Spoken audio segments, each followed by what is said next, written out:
let's do like 3 to 5 minutes of freakouts. Okay. All right. Well, there's a lot to choose from. Let's do Chris Murphy, one of my. All right, Senator Chris Murphy, who was on the Maidan. He was on the Maidan with John McCain in 2014. And after Yanukovych was overthrown, he bragged. He said that it was our actions that helped bring about this change in regime. So Chris Murphy openly took credit for regime change back in 2014. So he can take credit for all of the death and destruction that has occurred since. So he owns a large part of this crisis, given that he took ownership of it. But here he is responding to Trump's Ukraine proxy war shift. Yeah, there's no separation between the Kremlin and the White House right now. The White House is a full-time Kremlin propaganda operation.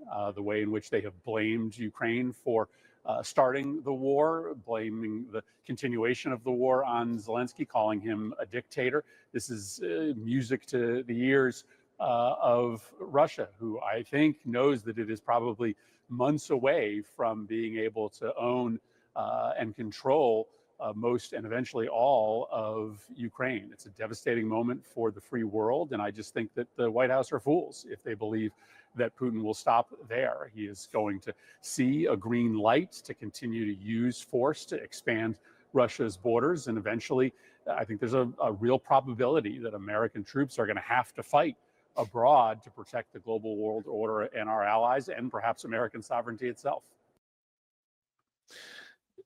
This is the only talking point they have left, that if we don't stop Putin in Ukraine, he's going to invade other nations, even though, of course, he's been in a quagmire for 3 years. I mean, this is a 3-year-long war, and Russia's taken about 20% of Ukraine. So they somehow think after all that, a country right on Russia's border, where Russia has taken about 20% in 3 years, that somehow Putin's going to end this war and then go on to somewhere else. It's just straight up fear mongering. It's the same thing that, like, you know, it reminds me of the Rock WMD propaganda that the next, you know, that if we don't act now, the next warning sign will be a mushroom cloud. You know, it's this typical neocon propaganda. If we don't fight them over there, we'll have to fight them over here. But they're desperate. Murphy is desperate to keep his own Ukraine proxy war project going, something that he took part in more than 10 years ago with the successful regime change in Kyiv. Well, how is the U.S. going to send troops to stop Russia if the U.S. is controlled by Russia? I mean, Chris Murphy's faction isn't in power, so how's that going to happen? It's kind of crazy to hear him put that on the table, though. Yeah. A liberal Democrat. I mean, it just shows they have nothing to respond with other than the discredited Russiagate narrative. And I think we're going to see in negotiations that the U.S. and Russia are not on the same page. Trump and Russia are not exactly on the same page. Also, Russia will not own all of Ukraine. Western Ukraine in any scenario is going to be Ukrainian. I mean, I think it's just the Donbass, Lugansk and Donetsk and Crimea that will be quote unquote owned by Russia. What else do we got? Roger, we got a Republican. Here's Ruben Gallego, Democratic senator. Yes, but one follow-up. Do you believe that Vladimir Putin will stop at Ukraine? If the Americans, if Donald Trump gives Vladimir Putin what he would like, allows him to keep the territory that he has stolen, essentially, from the Ukrainian people, will he stop there? The history of Russia, whether it's communist Russia, Tsarist Russia, whatever the heck Putin is always to expand, always to try to get more and more and try to conquer more and more, especially anything that they consider their former territory. But, you know, Russia is a weak country. And for some reason, this president is just enamored with the idea of Russia being this strong country. Russia historically has lost almost all of their wars, especially all the wars of expansion. And we need to give and empower Ukraine the ability for them to actually absolutely destroy Russia. Because destroying Russia means that the rest of Western Europe is secure too.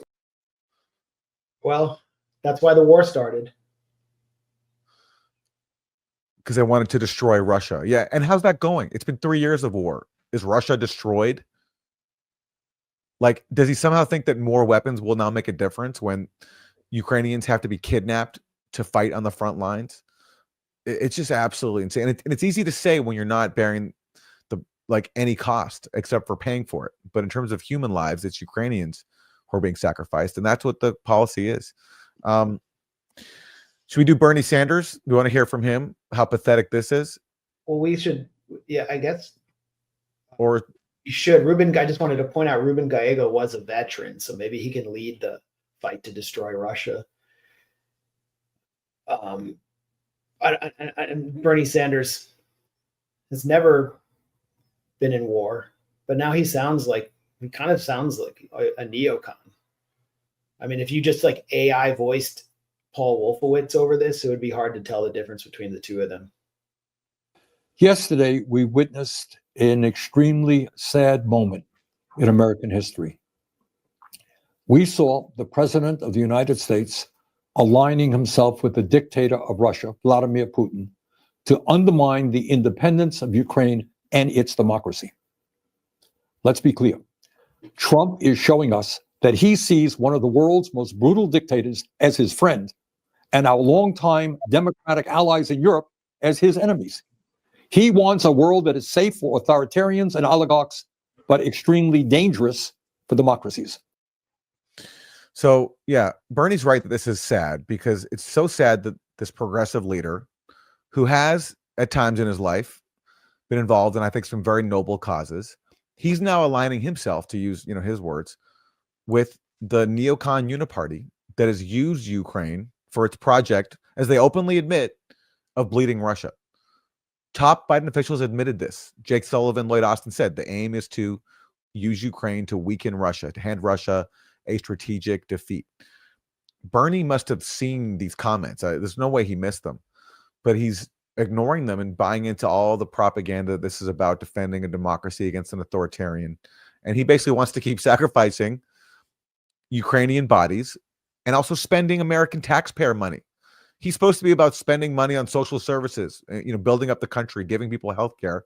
Instead, he's on board, I guess, with spending tens of billions of more dollars to enrich weapons contractors to pay for the weapons that ultimately sacrifice Ukrainians and Russians. That's Bernie Sanders' position.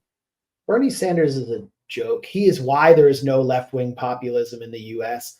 and a reason why there's really no left in the U.S. left, because he's ceded the narrative to J.D. Vance and the Trump MAGA right, which actually doesn't have a program to end the housing crisis or to lower egg prices or to address the real kitchen table concerns of working class Americans.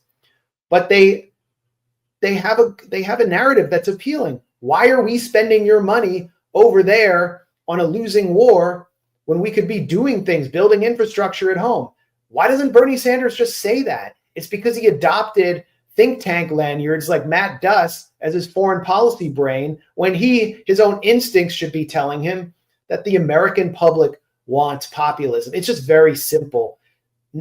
Bernie Sanders he could never mount a campaign again in this environment. He has no idea what's going on with the American public, what the pulse of the public is. And it's the same as the pulse of the European public, where the left has been killed, deliberately killed by intelligence infiltrators like Paul Mason and left liberal, neocon adjacent, green doofuses like George Monbiot and figures like Owen Jones. They've all been planted there as the left, this cartoonish left, in place of real left populism, which has been just devastated by intelligence campaigns.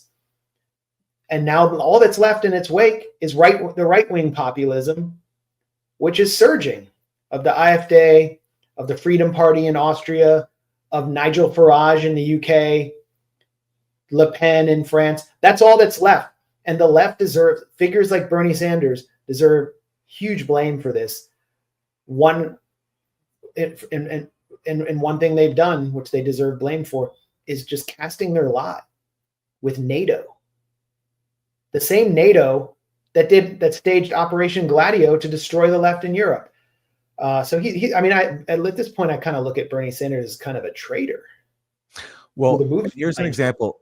Here's an example with Bernie. Like, let's say, okay, Bernie's done some good things in his life. He advocated Medicare for all, put that on the map. So let's give him a pass for not knowing everything about foreign policy because he focuses on domestic policy, and that's domestic policy has been more his focus in recent years. So okay, even if you give him a pass for that, just look at what happened to him when you're talking about these intelligence deceptions that he's now going along with. They were used to undermine him. Specifically, the Russian boogeyman was used to sabotage his own political agenda, his own political career. And he's going along with it. So remember this in 2020 in the primary when Bernie was still in the race. On the eve of the Nevada caucus, we get this headline, the Washington Post: Bernie Sanders briefed by U.S. officials that Russia is trying to help his presidential campaign. So the same people who were behind the scam that Russia colluded with Trump and that Russia brainwashed millions of people into not voting for Hillary Clinton, then turned around, took that successful playbook, which Bernie Sanders, of course, went along with after 2016, and used it against Bernie. That was Bernie's reward for playing along with Russiagate, is that it got used against him to sabotage him.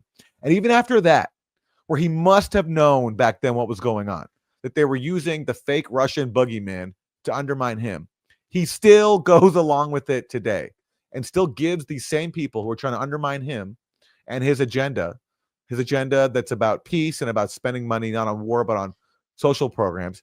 He goes and gives them another gift of playing along with their agenda in 2025. It's just so sad. And so whoever he's listening to has done him and the progressive movement such a disservice.